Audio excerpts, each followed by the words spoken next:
You said during your visit to Puerto Rico that Puerto Rico deserves a better educational system. What exactly did you mean by that? I think too many children today here are underserved on the island.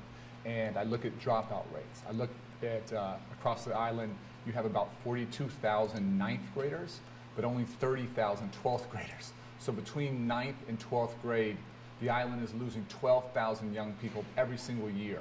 What chance do they have in today's economy? Almost none. So we have to reduce that dropout rate. We have to increase the graduation rate. We have to depoliticize education on this island and make sure every single child gets a world-class education. How can you depoliticize education?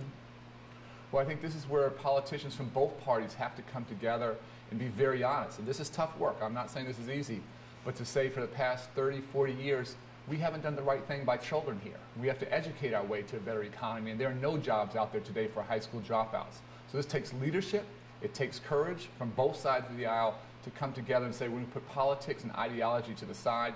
We're going to do everything we can to invest in education, to make sure scarce resources are getting to the classroom. There's tremendous unmet need in schools across Puerto Rico. We have to move money out of the bureaucracy into the classroom.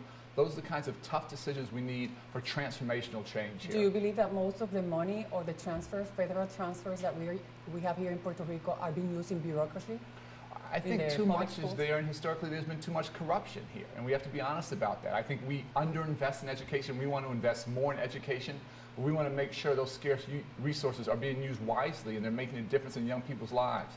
As I traveled yesterday and talked to parents and talked to students, talked to leaders, far too many children think they're not getting a fair education. That's not good enough. They deserve better. We as adults have to do the right thing educationally and morally. You leave today from Puerto Rico, and you leave. What is your main concern as you're leaving the island? Well, I'm actually hopeful. I think there's a real chance here. And what I said last night is I think Puerto Rico's at a crossroads. Puerto Rico can continue to do business as usual and sort of tinker around the edges, or Puerto Rico can shoot for transformational change.